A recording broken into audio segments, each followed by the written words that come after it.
number of chores or not, because like I had like 30 chores growing up. But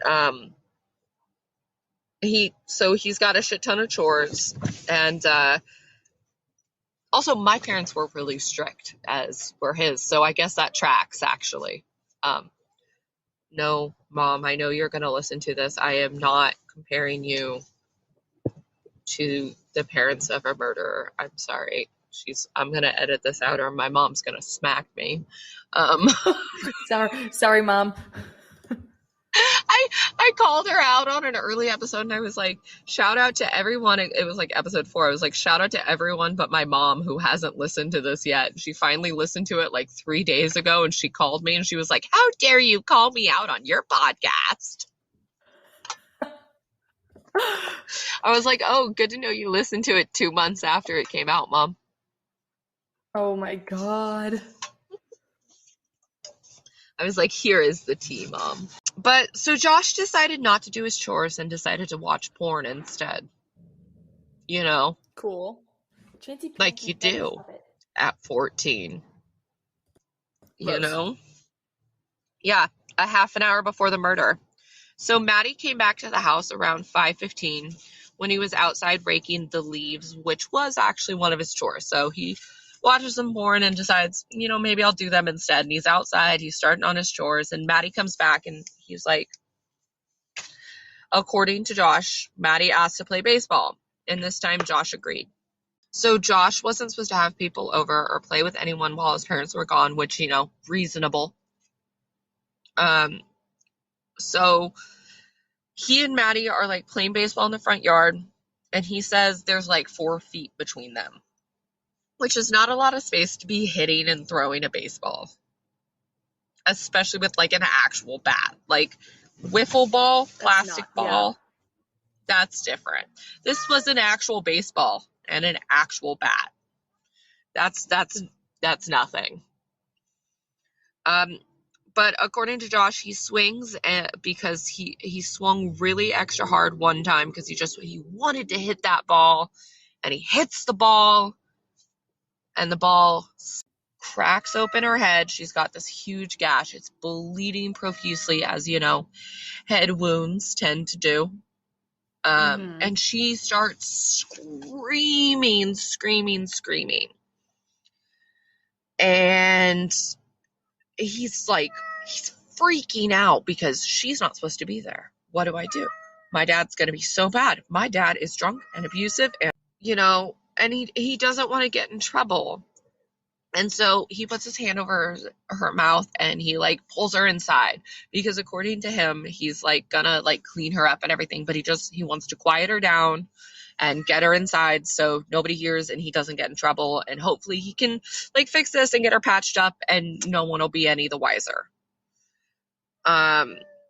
However, he takes her into his bedroom where she is still bleeding profusely and crying and won't quiet down. So he takes the baseball bat and he cracks her straight over the head with a hard swing, overhand, 2 hands, whack, like you would an axe splitting wood, because she won't stop crying. Yeah. And then he does it 2 more times. Are we doing this because we think this is going to be better than getting in trouble for playing too hard? According to him, yes, that's exactly what he thought. Wow. The logic stands. Great. Mm-hmm. Yeah. According to him, it was better. He didn't realize what he was doing, and which is bullshit. You're going to see as we go through this, you're already annoyed with Josh. Josh is a little fuck. Okay, we don't like Josh. So he cracks her over the head 2 more times for a total of 3 times, and he's according to the medical examiner testified later in court that it was clear from the injuries that the bat had been jabbed into the split skull and moved around and massaged in and stuff. Oh, God. Yeah. So just let that one marinate for a second and I'll let you guys think about that. And then, yeah. Um, but so you want to know why he hit her the second and third time? It was because she started crying even more after he hit her the first time.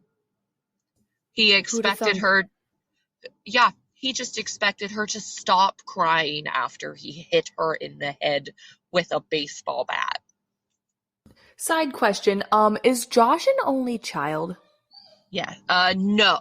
Kind of, sort of. Like, okay, so he had older siblings, but they were already out of the house when he was growing up.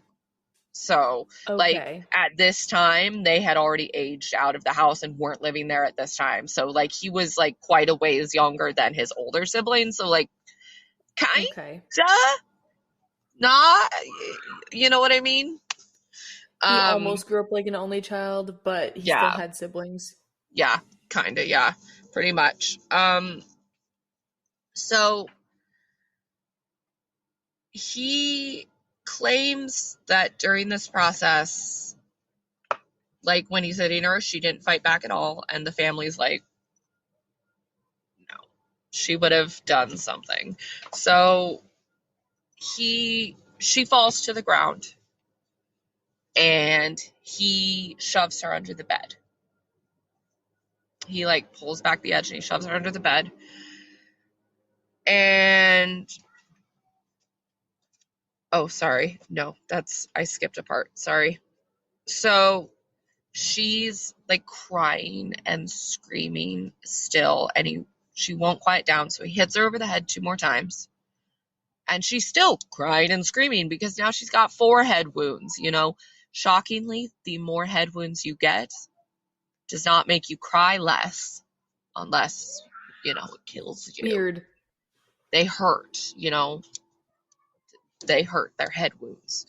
But so his next logical step is to grab the Leatherman knife that he has and stab her. So he stabs her twice in the chest to get her to shut up, according to him. And she collapses, and he pulls back the side of the bed frame and he pushes her under the bed frame. He then goes and cleans up and showers. And when he's on his way back, walking by his bedroom after cleaning up, he hears her gurgling and moaning. And so he pulls her back out. He stabs her 9 more times until she is finally silent. And then, using his feet, he shoves her back under the bed.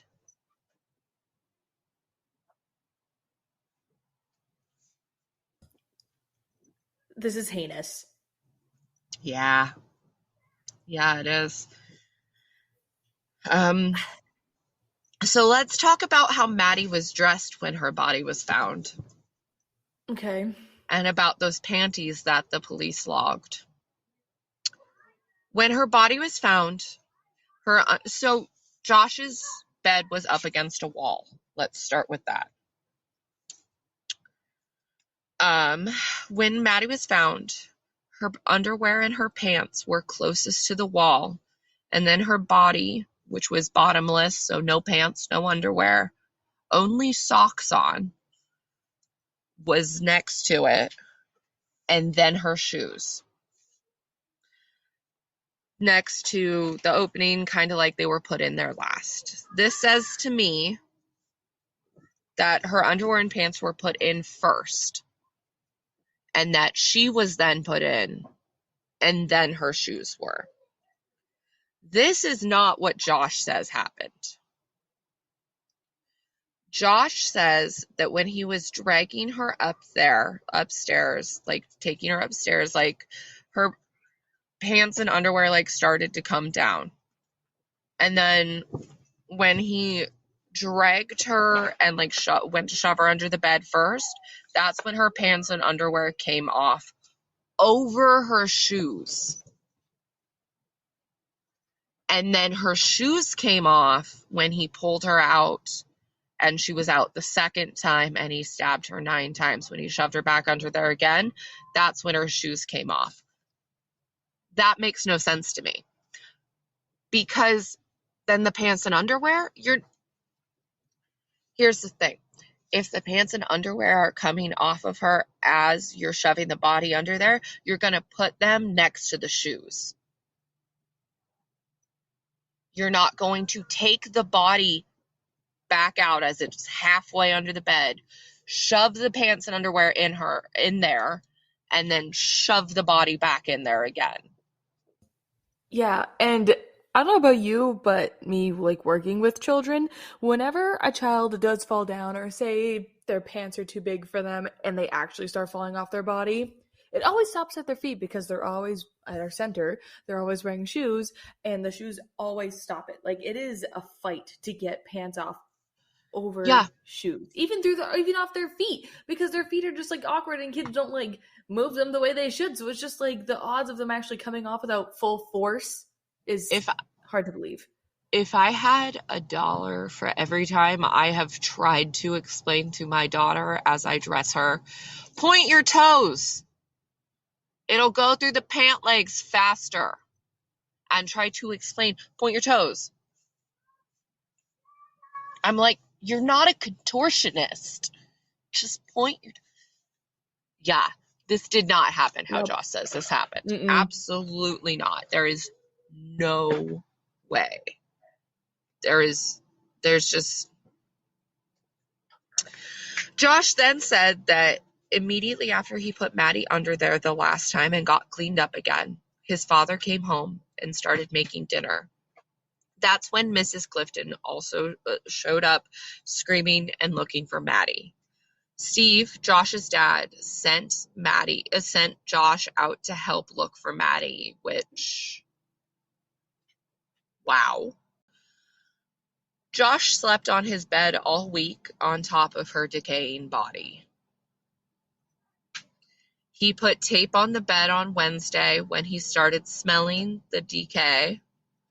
He burned incense when he was home, and he had air fresheners going all the time. But the smell kept getting worse. Because, decaying body. He had literally no end game either. Because they asked him, and he said he had no idea. He was just hoping she was just going to disappear, like... Yeah. No, that's pretty much what he said. He was like, they were like, literally, what was your plan here, dude? And he was like, did not have one. The plan did not exist. There isn't one. I get it. You're 14. I just thought, you have no idea what you're doing with your life anyway, but like, you can't go. There's compounding problems, and now you're here.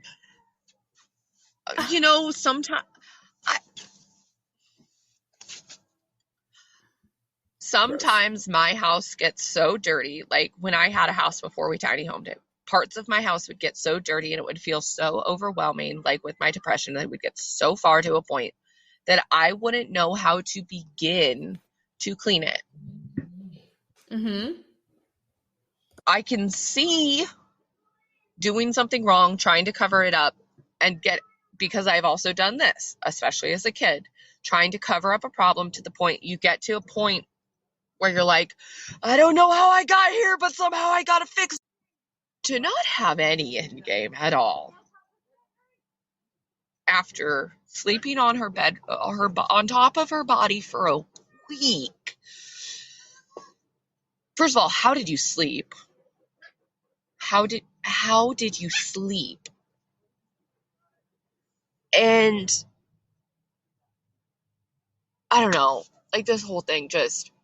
You thought you were going to cover it up with tape, like black masking tape, like electrical tape, and incense, and your dirty bird shit? Like... And that your mom wasn't actually going to try and get to the bottom of the stench coming out of your bedroom? That air fresheners were going to cover it up? And he just went to school like everything was fine. And he helped look for Maddie. And like, mind you, in the interview with Jessica